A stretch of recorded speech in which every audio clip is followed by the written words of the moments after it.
My first day at sixth grade at an elementary school, I had gone to my locker to get ready for the first day of classes, and back then, just like today, every time I was out in public was a chance to meet some girls, and I was nervous about that, and I was thinking about that when all of a sudden, a very old male friend of mine that I hadn't seen for many years comes running up to me, and he's chanting something. And I was thinking that he was congratulating me because I had taken an SAT exam the summer before starting sixth grade and gotten a very high math score. I think it was 780 or so. And he was just chanting and chanting away, and I could barely understand it because he was really nervous.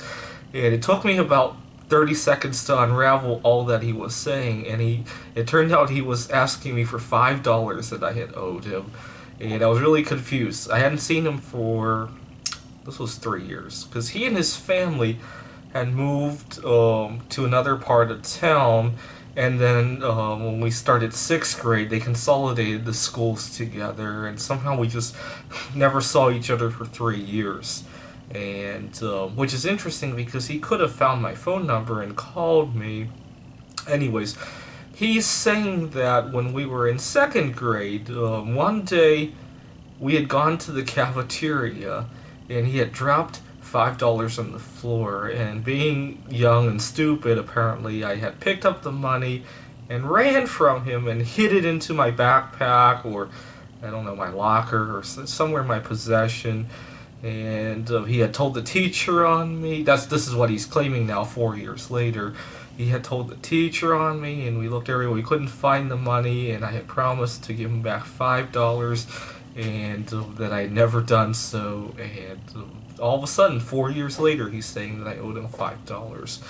I wasn't sure if what he was saying was true or not, but I figured if it were that big an altercation, I think his parents would have known about it. So after class that night, I called his parents to find out what's going on. And his mom remembered me. We used to be very close friends. I mean, we would line up together at the cafeteria, so that's how close friends we were.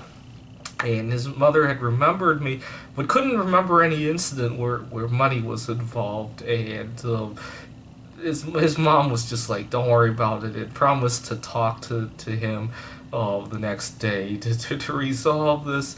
But being sixth graders, he thought it would be a funny joke to always tease me about how I owed him $5, even though it stayed at a teasing level after that. And for at least a few months in school, I'd be talking to somebody, and sometimes even be talking to a girl, and he would embarrass me. He would walk up to me and go, "Andrew, you owe me $5, and he would stick his hand out and go, "$5. And I sometimes like to call him the $5 guy, because it turns out he didn't do that well in school, and in part because he loved to play pranks like asking somebody for $5 after so many years. So I joke that he put $5 ahead of his future, so he values his own life at $5. So that's why I call him the $5 guy.